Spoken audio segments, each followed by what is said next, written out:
Welcome to Awakening Warriors, where we talk about life, love, lessons, and learning. We're back. It's been a few weeks. Yeah, 3 in total. Yeah, I think so. But we're here now.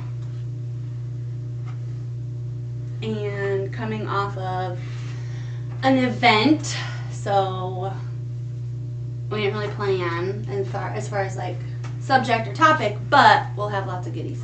So. And even when we do plan, it's usually like brief, and quick. But yeah. So we went to Ohio, and a little background story here. And this particular event is the only reason why I'm even here in South Dakota today. So a year ago, we went to the event and bumped into a couple guys. The one dude offered me an opportunity a partnership and a job at the time to get me started over here. And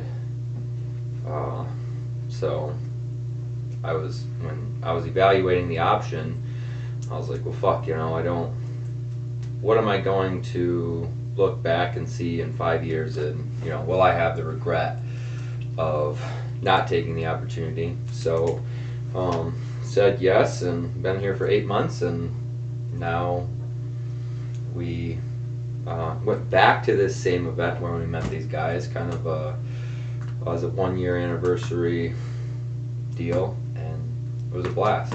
So, go ahead. I was just gonna say that we were recording and podcasting at that point. So if you go back in time, you could kind of follow that journey. But yeah, it was cool to head back to that place where last year when we went,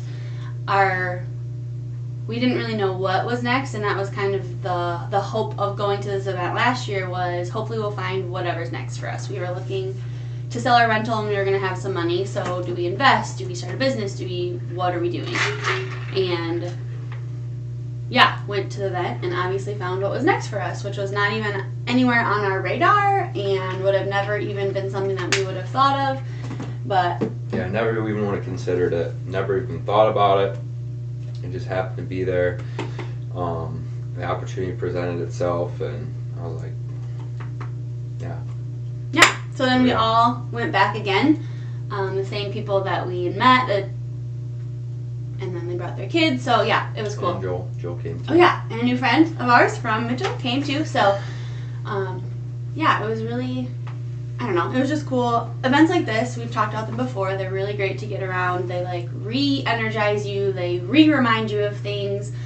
You meet really great people, but it was just kind of a different, I don't know, it was a different feel because it was just cool to be like, wow, this time last year we felt like we didn't know what was up and what we were going to do, and now we're coming back again in a totally different place, literally and figuratively, and yeah. So we've been doing events for a long time. I'd say almost 10 years, give or take, and they're just extremely important because they help you get around people that are like-minded and that are typically at a much higher level than you are. I was going to say, are bigger thinkers. Yeah, yep. So, I was probably one of the smaller guys in the group. I know I'm not the smallest, but I'm definitely one of the smaller in comparison to a lot of these guys, and it's just good to get around them, talk to them, get ideas.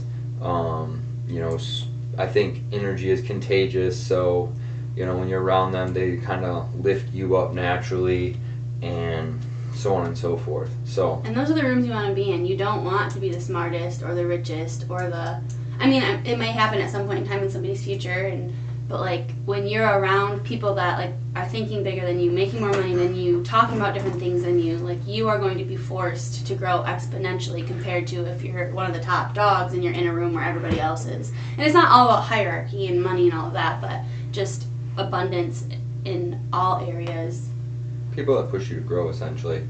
And it's funny because we've been doing these things for years, and I think this, for me personally, was the one that really gave me an energetic shift coming into this, because I know in the past, and I'll discuss more about how, some other thoughts I had and realizations I've had, but in the past, like, I wasn't I'd go to these things to network, but I really would only go do so much and talk to so many people, and I'd feel lesser than they are and stuff like that, because I am the little guy, and what do I have to contribute, or what do I have to talk to them about and stuff like that. And this time it was a massive energetic shift, for sure, 100%. I think that's this was probably one of the most productive events that I have ever been to in my life, this particular year at this event.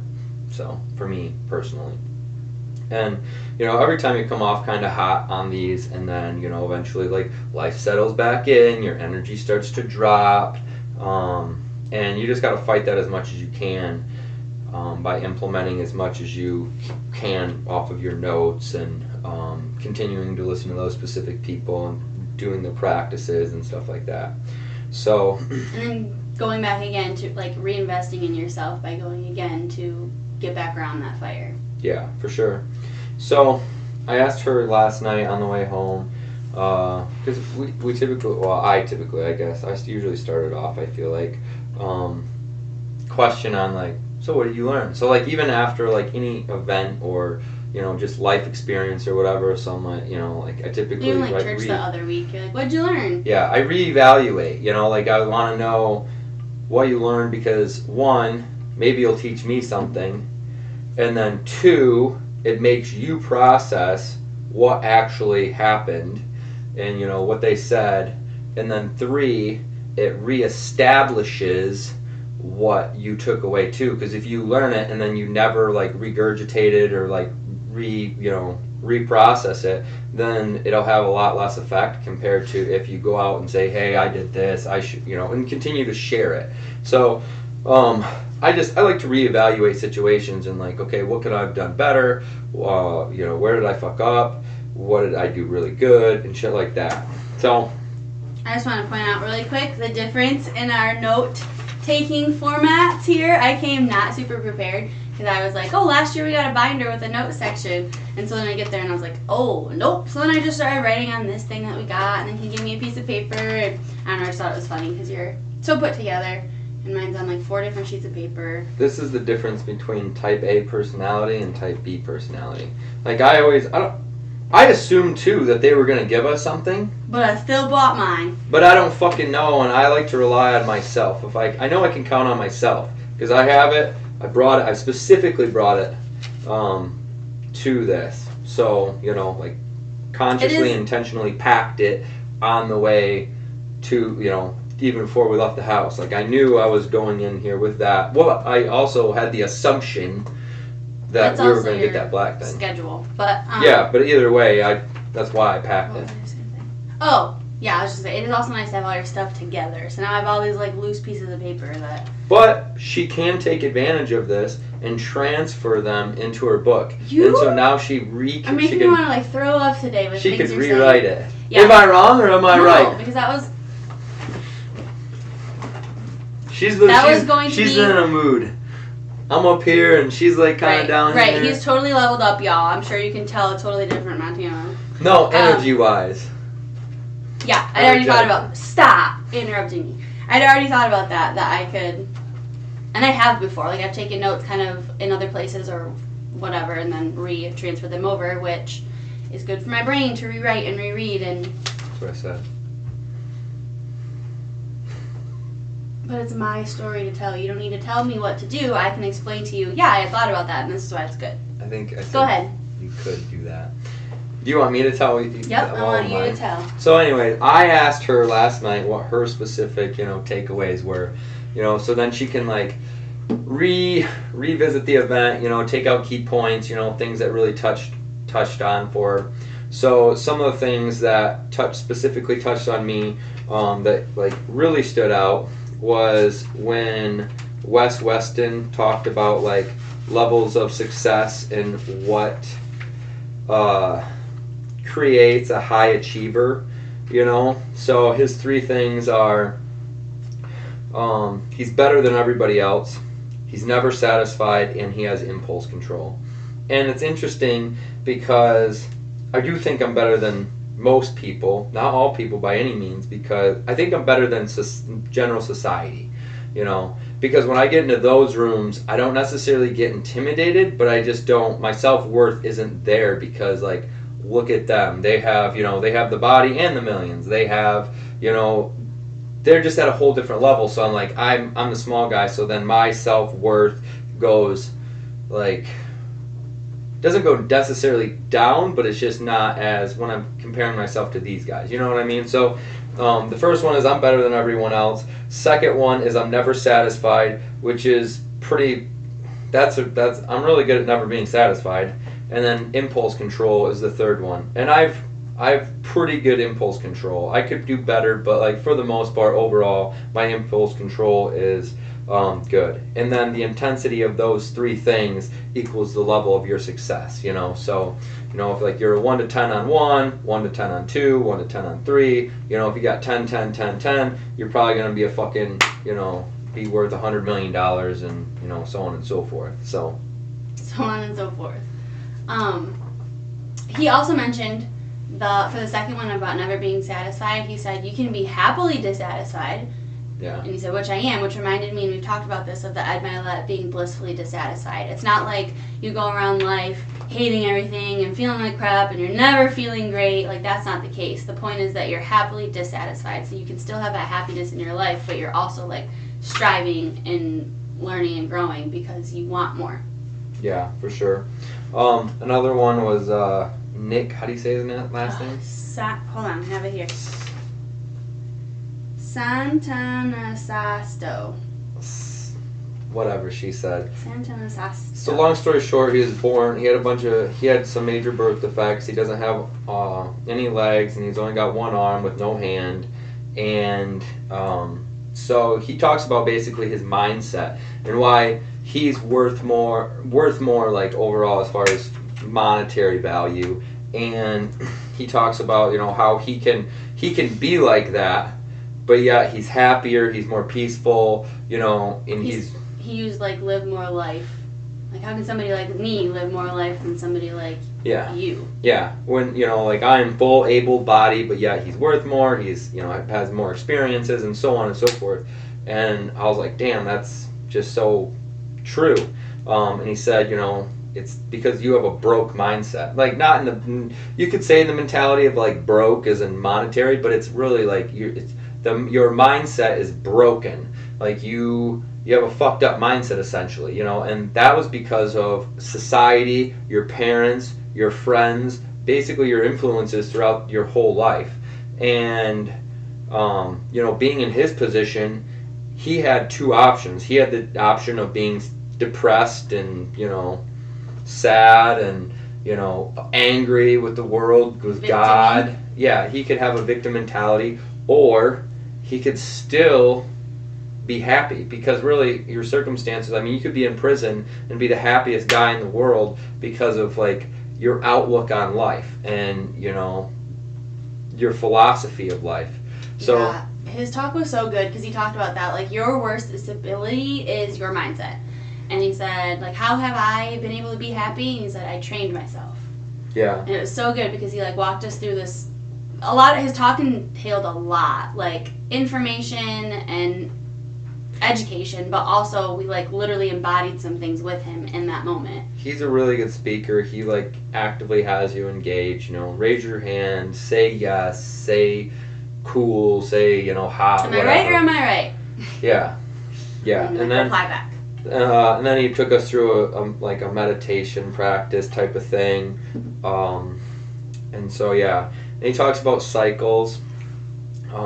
Typically, you know, the reason why we drink or we smoke weed or we use any drug, whether that's food, caffeine, all that stuff, is because we're soothing something, you know. So that's where people, you know, most individuals try to criticize other people about their bad habits, you know, oh, he's a crackhead, he's a meth head, you know, but you fucking drink every weekend, or, you know, so you're a functioning drug addict, and these other people aren't functioning. You just, so people like to criticize others on their own to make themselves feel better, essentially. So like, oh well, at least I'm not a meth head, although I drink every fucking weekend or every day or some shit like that.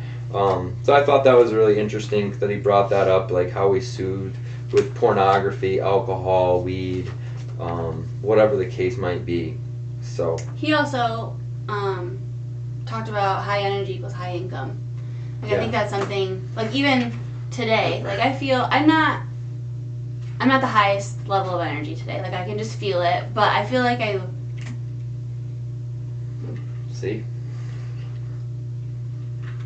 Because that is, like, so unnecessary. You could just allow me to be without your little peanut gallery situation. But I think just thinking about my overall levels of energy, like, where am I at, and then does my income reflect that? Probably. And my energy never goes real low, but like I said, I go neutral, and I go high, and then I go neutral, and I go high, and I'm probably like right in between that high and that neutral right now. I know today I've been high, but at this very moment, I'm probably like in between high and neutral right now. Well, not that this is an excuse, because it's not, but I just know myself. Like, after traveling and after things like that, like, I generally need an adjustment period, and I can almost guarantee you that's what this is. But. So, another couple things that I realized. So Joel, our friend Joel, he is, like, I would say he's younger than us, and he's at a lesser societal position in the hierarchy, I guess you could say. You know what I mean? I'm not saying, like, I'm not talking bad about him or anything. I'm saying, like, he's at just had that conversation. Yeah, he's at a different monetary level and stuff like that. Really great dude. And so what I took away from him was one of his particular, not habits, but expressions, actions, is he would, like, literally just talk to anybody, no matter who the fuck they were. He didn't care. He just walked right up to him and said blah blah blah blah, like. Or he, like, raised his hand to ask a question in front of, like, the entire crowd, and, like, didn't really have a question, but was, like, gonna figure it out, and, like, wanted to stand up and. Yeah. He stood up for volunteering on the stage. Where I'm, like, I don't know, and maybe it's a self-view thing, like how I view myself. But, like, I can't, like, man, I do not like doing that. I stood up once this weekend to ask a question to Sean, and I had to literally fucking write it down. So, like, if I stood up, like, so while he's talking, I'm like, oh, okay, because I had this question, and then I was like, I'm just going to write it down while I'm listening, and then I, like, fucking raise the hand, I get the microphone, and I'm like, fuck. I'm, like, looking down at my notes and shit. And I was like, were you nervous? He's like, yeah, why? Could you tell? And I was like, I think you skipped a word, but, like, I didn't know what his question was, but it's just. Like, my heart was fluttering, my fucking, like, fight or flight was going on right now. Dude, even mine was. Like, when you raised your hand, then my heart was like, oh my god. Because I'm working with him, I was like, oh shit. And I was like, dude, it's making me nervous that he raised his hand. Yeah. So, like, and for him, I don't think, he just, when I talked to him about it, I talked to Joel about it, because, I want to understand, I want to learn, and I want to actually, like, compliment him, too, for, having those attributes, and those are good attributes to have, like, even though I'm at a different success level than he is, I have plenty to learn from him. So there, you learn from anybody. Yeah, exactly. So, I wanted to, talk to him about it, and he said he just doesn't think about it. And there's a lot of times that I do that too. It's just I don't do those in that particular situation. I feel like I need to think through things, or like I have to have a question. Like I need to say the question in the proper form, so the speaker can, answer my actual question. Because there's times where, like, people will go up there and, like, ask a fucking dumb question. I'm like, are you fucking retarded? I'm like, that was a shitty question. I'm like, you didn't even process that. And Sean's like, what the fuck kind of question is that? And I'm like, I want to be intentional, So then, like, I think I kind of put a lot of pressure on it. But that was one of the things that Joel did, is he went up and would talk to anybody and everybody, whether it was a speaker or not a speaker. And then also, so there's a vulnerability piece to that. And so when I watched him do that, I was like, oh shit, maybe I'm not. Like, that is super vulnerable to go up on stage and to raise your hand not knowing what you're going to do and shit like that. And I'm like, there's times that I thought I should raise my hand, but I wouldn't because I was too big of a bitch, basically. And that's why, and there was one time before that, or maybe one or two times before Sean spoke, that I felt like I should raise my hand, and I didn't do it, and I regretted it. I was like, why the fuck am I such a pussy? I'm like, I had the question, I had the opportunity, and I didn't fucking ask it because of my fear, essentially. So vulnerability from Joel is one of the things that I took away, and yeah, and we'll go into talk to Tim Bratz eventually in that separation and stuff, but I'll just leave it at that.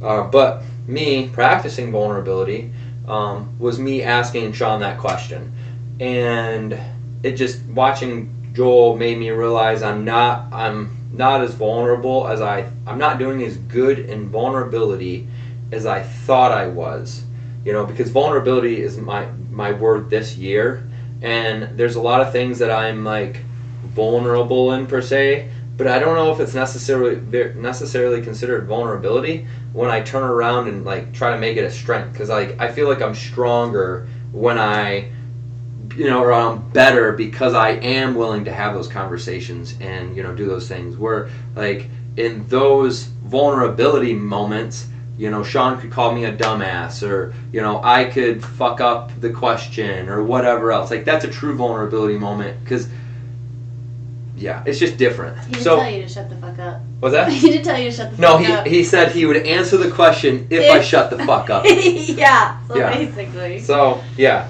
That was one of my takeaways from Joel. I'm not as vulnerable and open as I thought I was. And so that was a good thing. I guess.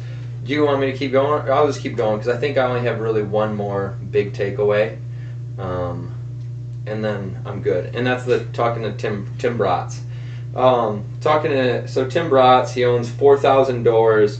He's worth multi millions. Even Mark Evans is probably worth a few $100 million or a couple $100 million. I don't really know. He's worth a lot of money. He's worth a lot of money, and so there's a disconnect, right? There's a disconnect from where I'm at to where they're at. Kind of like you can't go from like depressed to overly happy. Like you can't jump from here to there. There's just no way. You can't. It's not possible. There's a transition and frequencies that like change over time. And so when I'm sitting here and they're up on the fucking stage and they have accomplished this, that, and the other thing, and they're speaking and all this stuff, there's a disconnect for me, So one of the reasons why I like these smaller events is because you do have the opportunity to like rub shoulders essentially with these guys. Like they'll come off stage, they'll stand in the back, they'll chat, they'll sit down in the front kind of area. They don't like go in the back like at a Tony Robbins event. They'll go in the back and then you'll never see them again. Right, that's what I was gonna say. A lot of times they go up there, speak, and then they're away. You might have a meet and greet kind of thing, like if you pay extra money and you got to shake their hand, take a picture, but you never really get to conversate with them. Whereas this event and like events, you have the opportunity to literally sit there and chat with them, and it just helps your belief come up a little more. So in the past, we would never really talk to them. Like even last year when we went, we had the opportunity, but I never had the balls to go up and talk to them because I didn't really feel like I had anything to talk to them about. I felt, not as good as them, whatever the case might be. So this year, whereas like one of the level step up things for me, which has been huge, I talked to Mark a couple different times at a few moments. I felt comfortable walking up and asking for pictures and stuff and thanking them, and then we met a girl who knew Tim Bratz, and then we went and talked to her, and then the other girl that she was talking to happened to be Ross's wife. And so, like, you know, I started asking her questions because, you know, she's obviously been through the process with him.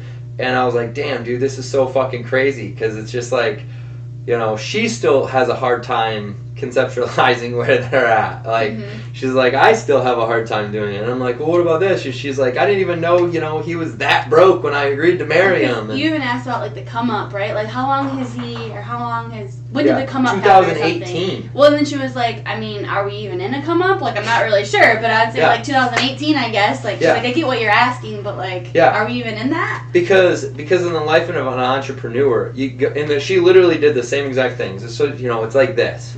It's a roller coaster. You're up here and you're fucking riding high and you're gonna have a fuck ton of money, and then you're like, oh shit, are we gonna lose it all? Or like, oh fuck, we're right down here, and then we're back up, and then we're back down, and you know, it's just it's like funny to have, because I didn't fucking prod her for those particular answers or like try to set those answers up. I just asked her like open-ended questions and shit, and you know, I was like, holy fuck. And even 2018, I'm like, fuck, he's probably 30 some years old. Because one of the thing is, I feel so far behind. Like he's probably almost 40. Yeah, it could be. Because she's 38. And so, like, we got the opportunity to talk to her, and then that led into talking to Tim, and then I was like, fuck, dude. I'm like, this is like, the disconnection and the gap gets much less. You know what I mean? So they go from the stage, and it's a great thing because like. My mind puts them on a pedestal, essentially. That's your ego creating the separation, but... Yeah, my mind's putting them on a pedestal, which is great in this particular instance, because now they step off, right? And now they're off the pedestal, and I can conversate with them. And now I'm thinking like, okay, now they're as equal to me. If they're on the stage and they're talking and everything else, then why can't I? And stuff like that, you know, like, for instance, not that I would want to become a speaker, probably. Maybe I would, I don't know. I don't at this point. But it's just that the instance that you're closing the gap. That's the point of the concept right now, is you're closing that gap. So it's so nice to be able to watch them speak on stage. These guys are getting paid tens of thousands of dollars. Some of them are getting paid tens of thousands of dollars. I mean, the one dude, it cost him $40,000 just to fucking fly out there one way. Like, that's fucking insane to me. Like, 80 G's round trip, plus whatever else that, you know, he had to pay for, and everything, you know, the hotel, the food, the, you know, the time off, everything else. So, it's just like, holy shit. And then I could have walked over and chatted with Wes Weston, no problem. Like, he sat there right on the couch, you know, almost all night. Him and Nick. Yeah, yep. Yeah, Nick too, yep. And then it's like, okay, cool. Like, that's awesome. Like, you're able to get in these rooms, and it really didn't even cost that much money, in my personal opinion. I mean, it was substantial. Like, we could have went to fucking Mexico for like 2 weeks, but I want to say it cost me probably $4 to $5 grand for both of us to go there, and to. We also didn't. We could have made it like not. So like for people that think like, oh well, I could never do that because I don't have $4 to $5 grand. You also don't have to go to the marble room. You also don't have to eat out for breakfast. You know these things like we. Yeah, you could have made it for a lot cheaper. You probably could have made it for like $3. You know, you could have drove there. You could have stayed at a different hotel, which I don't recommend. I'd say try to stay at that hotel because that way you're able to be in the elevator with these guys when you're going up and down in the lobby and shit. The one day we got in the elevator, Mark was there. Like, yeah. So we were in the elevator right before he was about to start the second day. Like, yeah. The guy that's putting on the event, you know, the guy that's worth many, many millions. You know, we rode the elevator with him. We could have, you know, asked him questions. Joel fucking walked away with him. Yeah. He was going to go down the elevator. And we should have done the same thing, but I didn't even think about it. I was probably in my fight or flight mindset, whatever it was. And you know, I should have took that opportunity. But these are things that, you know, you can turn back and reevaluate. So then, you know, now I'm like, okay, next time, especially if I've got Joel, because Joel's like a fucking, you know, like, fuck, I'll just hang out with Joel. Right on his curtails. Yeah, I'll just be his wingman. I'm like, fuck yeah, I'll hang out with you, Joel. Like, oh, okay, you want to go over there? I'll be your bitch. I'll hold your pocket and walk over there with you. You know, like shit.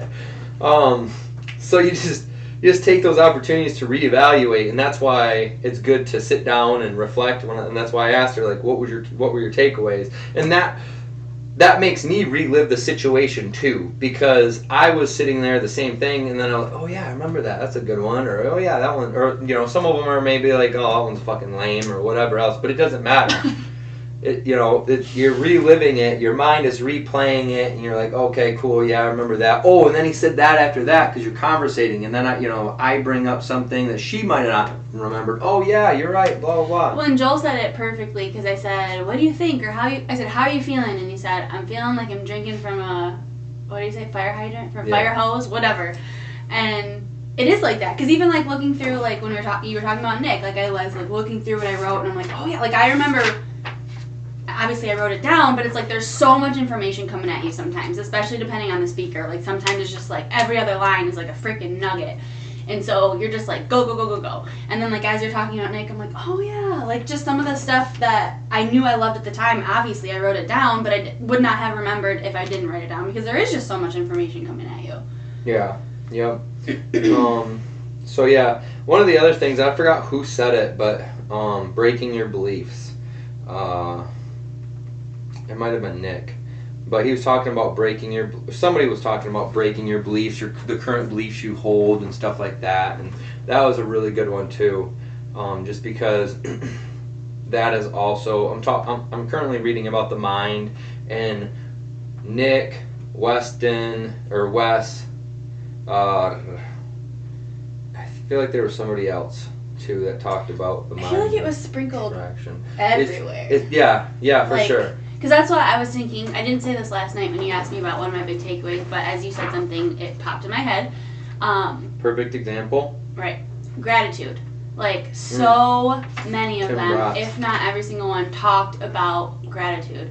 And I think, too, because we've talked about this, but when people make a lot of money, when people have really great cars, when people live in mansions, the quote-unquote general masses hate on that and shit on that because they're bad people. Why do they need all this money? Blah, blah, blah. But those people, especially at Mark's, because he's very intentional about this, he talks about it, the give. Like, they all give to charity. That he literally brings in somebody who runs this amazing nonprofit organization to get people out of slavery in terms of sex trafficking and human trafficking and work trafficking and all that stuff. And people there give thousands and thousands and thousands of dollars. Yep. And then at his birthday party, he auctions off art, and everything that's earned goes to this charity. Like, even people that wanted to join his coaching group this month, he's like, anybody that joins from here now is gonna, like, I'll send all of that to charity. He had like 30-some people join. He just donated 30-some grand just like that. Mm-hmm. And he can because he has that money. Yeah. Like, people that are poor and people that don't have money they're holding all of that and they're greedy about it and they give $2 to the guy on the side of the road, and maybe that is good enough. I'm not saying it's not good, but it's like when you have the money and you have the ability to give like that, they do. Broke people can't help broke people. But anyway, I think that comes back to like gratefulness because that came up so much, and it made me, Nick especially, like talk about that a lot. Like, and it's just so interesting because you literally physically see him with no legs, one arm with like one finger at the end of it, and remember when he was like, tap on your chest, and so we're all tapping on your chest. He's gonna make me cry. And he said, repeat after me. He said, nothing is missing. And like, you're literally looking at this guy who's missing body parts. Like, that's insane. And so, for me, like, the gratefulness and like all that just lands. One, because I'm like an empath, I think, so I feel all of that stuff like pretty intensely, but it's also just like, because I struggle with how I see myself and self-worth and things like that, but it's like literally nothing is missing within me to get the life that I want or to like attain my dreams or my desires. Like, it is all within me, and I can be grateful for what I have now and then continue to desire for more, and that's okay, and that's good. Okay, real quick, because I'm gonna be taking all your time too. P.S. I just saw 3333. So Tim Bratz was on the upcoming, and he's broke as shit. He didn't have any money. All he had was like $1.26 like to his name to pay for some gas to try to get somewhere and shit. And he was just in this horrible mindset. Just like he's fucking eating at himself, right? And so he's running down the beach to go exercise. And all of a sudden, this fucking big heavy dude, he's drinking beer and he's like partying and stuff like that. And he's, Tim Bratz is like, this motherfucker started making fun of me. He's like, hey, look at this guy. He's running a race. Let's cheer him on, guy. Yeah, he's winning. Let's go, guy. And he just fucking gets pissed because this guy's making fun of him, right? And so he's like, I don't say anything. He's like, but yeah. I'm pissed. Yeah, and he said, if he's going to fucking say something on the way back, he's like thinking about things. And it's funny because I do the same thing. When he said that, I'm like, God damn. I'm like, I think about the same thing, like think about something to say back and whatever else. And you just get so caught up in that fucking moment. And you're just tunnel vision on like attacking and hurting and whatever. So then he goes, on the way back, he starts seeing these people with these fucking things on their shirts. Numbers. Yeah, these numbers on their shirt. And the dude was actually literally cheering for him. Because he's like, I realized that I started like a mile ahead of these people who are running a 10K race. Yeah. He's like, so this guy on the way back, I realized, like, oh my God, like that guy literally thought I was winning this 10K race. He fucking hated him and he was his biggest fan. That's literally what he said. I was like, oh my God. He's like, I thought he was my biggest enemy, and it turns out he was my number one fan. Yeah, and it's all about perspective. Like, he had no fucking idea. Like, he was just so miserable with himself and so miserable with his life experience and so miserable with the whole everything that he was just eating himself and beating himself up. So then he thought this guy was out to get him, and just ends up that he's fucking cheering for him. That's such a good story. That was a fucking amazing story. I was like, God damn. It's kind of like my Game Changer story. Like, did I see that? Did I see that Game Changer first? And then I thought about the fucking... And then I was like, I started talking myself out of it. And then literally I looked to the billboard and I'm like... There was a job thing, like, fucking Indeed is a game changer. Whatever it was. I was like, holy fuck. I'm like, damn, that just hit me. I forgot who I called. I called somebody immediately, though. I was like, listen to this fucking shit.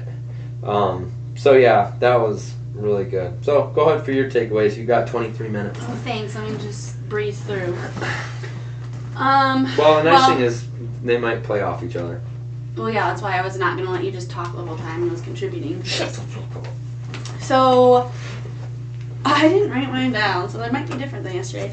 The very first one I said was, and I said it's small, and this is probably one of the ones that you're like, oh, that's stupid and doesn't really apply to you, but, so, Sean Whalen got up there and was talking about, like, couples, men, and their women, whatever, and I actually, just the night before, had this conversation with Joel, because we were sitting at dinner, and Joel's like, what are your goals? So he asks you, and you're talking about them, and he asks me, and I'm like, I don't have any.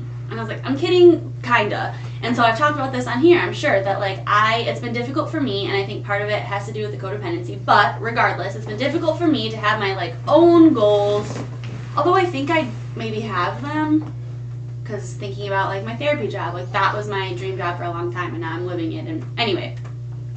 But to have my own like business type oriented, make money type goals, it's difficult for me, and so he has them quite often, and I will attach that, and I'm like, I will help you. I'll help you get your goals. And so there was a time in my life when I was forcing I need to be a business owner. And I'm still open to that possibility if that's where life takes me, but I think I've come a long way with accepting that like I don't need to necessarily be out there like grinding and doing all this super entrepreneurial stuff if it's not really for me, because it's not for everybody. And so I've come to some like acceptance and some okay with that, and some just acceptance, I guess. So we had that conversation, and I said that at dinner. Then the next day, Sean gets on stage, and he's talking about him and his wife, Sax, and that kind of scenario for them, because he had his Lions Not Sheep stuff going in the Lion's Den, and she was a realtor at the time, but he was like, we need to make a decision. Like, do you want to continue building this thing, or do you want to stop that and come help me, and we can, like, build together? And so that's what they did. And he said, I make so much more money with her by my side than if she were out doing her own thing. And so that, and I said that, I'm like, it was just a confirmation, But it was very nice, I think, to hear that, especially when I literally just had that conversation the evening before with you guys at dinner. So that was just like a aha, thank you universe kind of moment. I'll add to that though. I think that you should still have not necessarily your own business, but like maybe personal brand or something of your, to a degree of your own. Because even like Saxony has small stuff like earrings and stuff like that. Because then that creates your own, even if it's a small income, it's different because it's 100% yours for the most part. You know, I don't have a problem contributing, but like even Saxony has the Queen brand side of things, you know, like that's her side of things. Like she has full control over that. So it's not necessarily, she's working with him, but she also has her own part, her own thing, you know what I mean? Her own personal contribution that Sean personally could not do. Like Sean couldn't, he probably could, but it just wouldn't be as authentic, you know, it wouldn't be authentically feminine and stuff like that. So that's just something that, you know, you might want to keep in mind in general. Well, at this point in time, I've started a new job, so me being a therapist is kind of my whatever at this point. And maybe, you know, you start doing fucking videos like I had mentioned or whatever else. I don't know.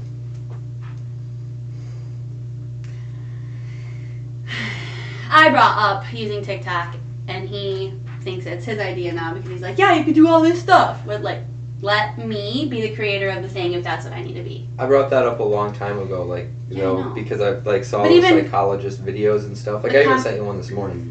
The conversation a lot too even came up throughout the event of social media, and that's what I said, because I use mine more for just like very personal stuff, like I share when, and not that I wouldn't do this necessarily to if I were more conscious about the way I use social media, but I just like look at my page, especially when I'm like making new connections, I'm like, oh, what are these people going to see? So sometimes I'll like go back through my feed and see what's been on there for the past month, and I'm like, nothing on here is screaming like high level thinker, successful, not that I'm not, or not that I am, but it's just your social media is like a billboard, and mine's not necessarily looking the way that I would like to advertise myself. So that came up last night in conversation, because I was like, I need to be more intentional with my social media, and potentially going into TikTok, which I've been so adamant against for such a long time, but that's silly, and that's what I said, because people make so much freaking money on those platforms. So that confirmation. I brought this up already, but like the gratitude piece, I think especially because I think it's interesting because we talk about this. He feels he doesn't have the ability to visualize, but he has the ability to conceptualize, and I have the ability to visualize. And so sometimes when those, like, I take for granted almost that ability, and I don't necessarily use it for good. Like if I'm feeling sensations of anxiety, my mind goes wild, but I don't take like the gratitude piece or the abundance piece and intentionally use my ability and my power to do something with that. Do you visualize like bad experiences? Positively. I don't literally see it necessarily. But you're like kind of living it, like conceptually, probably. Or sometimes, because even, this is so random, but it just popped in my head. We have like a little hole in our kennel out here that our cat uses. And like one time one of our dogs like went out in front of it, and my mind like saw her going out. So like, yeah, sometimes I guess. Gotcha. But like if my mind has the ability to do that by default, then why am I not using that intentionally for good? And that's Tim Bratz and Nick, whatever his name was, talked about that. Tim Bratz says gratitude is the secret to happiness. When you look for things to be grateful for, you start to find them. So you're training your mind rather than to be in the fight or flight and fearful state. And it's funny because I just shared a thing on Instagram on my story, or Facebook, whatever, I guess it doesn't matter, they're shared. But it talked about how like if you're easily scared, which is interesting because a lot of people I work with are easily, what's another word for scared? Afraid? No, startled. If you're easily startled, you know, you're probably in the fight or flight, sympathetic or parasympathetic, whichever is the thing, and you're living in that state way more than you need to probably, because that's why you're easily startled. You know, like, and I don't easily get started. I'm like, why the fuck are you started? Because I'll be like, I'll walk up behind them and say, hey, what's up? And they'll literally do that. They'll jump and everything, and I'm like, what the fuck did you just do? Like, why? Like, you startled me. I'm like, why? Because I fucking said hello? Like, why is your subconscious mind thinking that you're about to die? That's what it's doing, you know. It's concerned. And then Nick was probably a little more deeper into it, but he also talked about gratitude. I don't see any notes on it, but he did talk about gratitude for sure, 100%. And this is one that I know, but then he added more to this. So what I focus on, I get more of. So if you're focusing on your gratitude, what you're grateful for, and what you have in abundance, you will get more of those things. But then he also, to continue that, so what I focus on, I get more of. What I focus on, I feel, and what I feel is my life. So like what you focus on then turns into what you feel, and then what you feel is what makes up your life. He repeated it, but I think this was originally from Ed Milet, and he talks about how the quality of your life equals the quality of your emotions. Right. So, you know, just, yeah. I just want to go back to Tim Bratz really quick, because the gratitude piece he talked about. So winning the lottery came up multiple times also. Like the fact that you even opened your eyes this morning, you won the lottery. Like many people, and we have a story of this just this morning, went to bed last night and did not wake up. And so winning the lottery, like, right, for lots of things. I mean, if you live in America, you won the lottery. If you woke up this morning, you won the lottery. Like, all of these things, do you think of them that way? But Tim Bratz said, like, if you think about your life being this lottery ball that you got, and he said, like, he asked, like, would you put your ball back and risk picking out another one? And, like, that hit me because I was like, holy shit. Like, you think about, and Nick talked about that, I think. Was it, like, do you focus on what you have or what you don't have? Do you focus on, you know? And so it's like, it's so easy for our brains to think of all these things that aren't how we want them, and we don't have this and that. But, like, would I redo? Would I put my ball back and pick something out? Absolutely not. Like, without a shout, like, no doubt in my mind, I would not do that, because that'd be freaking risky. Like, I won the lottery, and the fact that I live in America, I won the lottery, like, so many things in my life are good. So, like, I don't know, just the fact that he's, like, how he put that, I was like, ooh, that's freaking good. I brought this up in previous videos, but, like, yeah, 4% of the world's population, 4% of the world's population lives in America.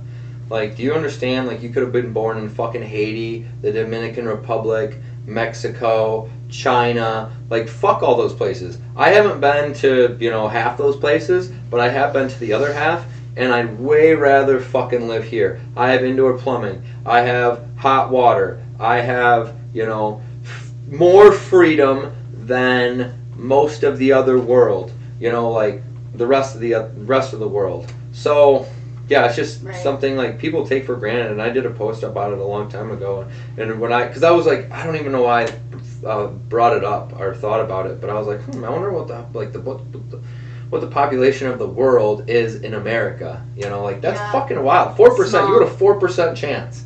You know, and then what was the chance of you having like a birth defect or something? And then I was what was gonna think that too. Like, I live in somewhere where I'm safe. I don't have to worry about safety. I have food in my fridge. I have all of my limbs. Like.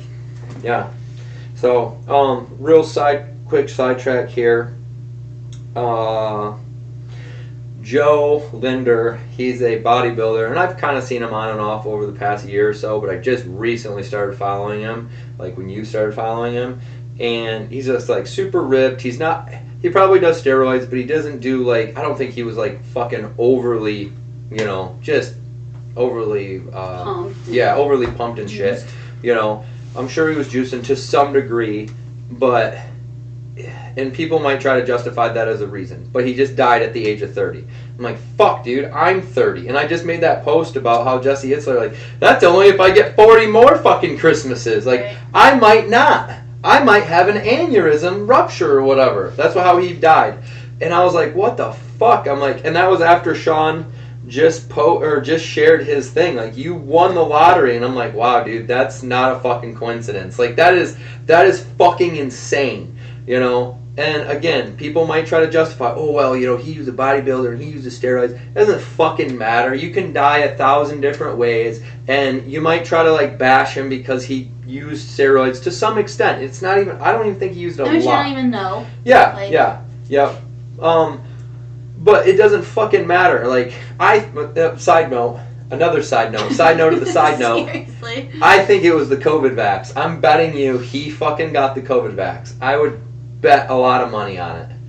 Because it's weird. A lot of these fucking players, a lot of these pro athletes are starting to have just like sudden issues. Yeah, sudden or issues. Sudden death. Yeah, I've like, never what? seen anything like it. It's fucking crazy. They like drop on the field and shit, and they're just fucking dying left and right. Like, that's not normal. We have never seen that in the fucking history of the world, and now all of a sudden we are after the fucking vaccine came out. So, but we won't go on we won't go back on the fucking cerveza disease. We'll just, you know, just something to think about. Watch us get flagged. Yeah, fuck them. Cerveza disease. Yeah, except you already said I the two know. words together. Anyway, and then I think the other one for me, this is kind of general, but was like thinking bigger. And this has kind of come a little bit, maybe that's why it's on my mind, is because we talked about, like, you know, just buying another job or buying the laundromat. Like, that's smaller thinking. But, like, when you get into these rooms and again, it's not all about the money, but I mean, that's part of it, right? And to have the money that they have to have these mindsets of, like, they're thinking bigger. It's just, because for me personally, I get in this space where I'm like, okay, like, things are comfy. Like, we live in a really great house, and, like, my job situation just shifted. It's like, that's fun and new and exciting, and that's okay. And I'm only going to work this many hours because that's enough. And, like, I even have the Magic of Thinking Big in my pile of books I want to read, because that's just something for me that I think I need to expand, especially, again, when I fully believe in my ability to manifest and visualize and do all of these things. Like, why am I not using my brain power for that when I absolutely know that it can produce and manifest? And one of the questions there was, like, you know, who's a millionaire here? And I'd say probably 70 to fucking 75% of the room raise their hand. And I was like, holy fuck. I'm like, Jesus. And then, you know, they're talking about these business deals, and they're talking about, you know, how 500,000 is a fucking drop in the bucket. And they're like, that's nothing. That's fucking nothing. 500 grand is nothing. And I'm like, jeez, that's fucking... Oh, it'd take me to fucking make 500,000. But I think he said something about an example, like, this amount of money. He's like, you know, that's not going to make or break anything. Yeah, 500 grand is not going to make or break anything. And I'm like, holy fuck. It's perspective, it's mindset, and it's, I don't want to, I don't know, because I also get, like, if people aren't there, like, we're not there, but it doesn't mean... But that's what I need to be around. Right. I need his thought process. Right. Because everything starts with the mind. Whether you think it's spiritual or whether you think it's just, you know, secular and physical, that it's all in the fucking mind. Because, you know, if it's physical, then you're gonna do the thing, and if it's metaphysical, then you're gonna attract the things. No matter what, no matter where your fucking spirituality lies, it always starts with the mind. You can create happiness with the mind, or you can create depression with the mind. It all starts in between your fucking ears. Sean Whalen talks about, you know, that's the best fucking real estate in the world is, you know, the 6 inches between your ears. Yeah, like, that's true. That's true. And that's where, like, social media comes in, because, you know, if you can capture the audience and you can entertain them and whatever else, like, build your well before you want to eat or drink. Whatever. Dig your well before you're thirsty. Yeah, dig your well before you're thirsty, because if you can create a following, a group, people love to be entertained. They like to see what you're doing. They like to see what's going on. They're like, oh wow, he's doing that, or he's doing this, or he's fucking riding snowmobiles. He's, you know, going to a seminar. He saw West Weston. He saw Sean Whalen. Oh, he saw, you know, whatever. And then eventually, if you build a brand around that, at that point, you can start saying, hey, you know, like, I'm offering a coaching group, or I'm offering, you know, my plumbing services, or I'm, you know, whatever it is. But now you have an audience, you know. So, yeah, the highest paid people are entertainers, like, higher than athletes. People that the highest paid people in the world are entertainers. You know, so no one makes more than entertainers. Like, if you look at their fucking net worths and stuff, like, Seinfeld's worth $1 billion. That's fucking crazy. He's still making money off of his episodes. Like, that's so insane. So I think for me, just the last like tidbit, I'm sure after any other conference or thing that we've been to, we say this, but like, go to that's what like I posted after, like, get in the room, and that's somebody talked about that, like, get in the room, like, and it doesn't mean that you have to spend thousands and thousands and thousands of dollars. Like, there are options out there. Ones. People are running masterminds all the time. Yeah. All the time. Like, it might even just be like local masterminds. Yeah. Like, we just went to the one in Mitchell, like right off the bat. As soon as we got here, we fucking right when we moved here, we jumped into a mastermind and started meeting Jeff Sands and fucking Anthony and Angie and Brian and like we were meeting all these fucking people immediately. And it was just this like local Mitchell real estate one. Yeah, professionals and stuff like that, like and they're at like a fucking nothing level compared to the one we just went to. Like these guys are fucking. But that's yeah. There were still people there that were still levels above us. There's still people that are levels above us. We still learned. We still networked. We still made connections, 100%. And that's what it's about. Especially because it's cheesy and cliche, but it's not what you know, it's who you know. And Mark talks about that too, even like the intelligence piece. Am I smart enough and whatever? And he's like somebody who totally advocates, like, dude, if I can do it, you can do it. Because somebody even asked him a question, and he was like, that's this guy's answer. He's like, I'm not smart enough for that. He's like, I don't know what that means. Like, he's like, talk to this guy, the lawyer guy. Yeah. Like, he even openly admits, like, I'm not smart enough for that. Ask him. Yeah. That's why you have people, you know, like, all this pay. The fucking I love it. For your weaknesses. I saw there's this thing that goes around online and it's like a meme and it's a legit car and it's like a super fucking nice Lambo or some shit like that and it said C average. So they talk about how the fucking C students, the A students work for the C students and then something about the D students or something. And I was like, oh, so fucking right. Because, and it's funny because, real quick, I'm starting up a golf and axe simulation thing, right?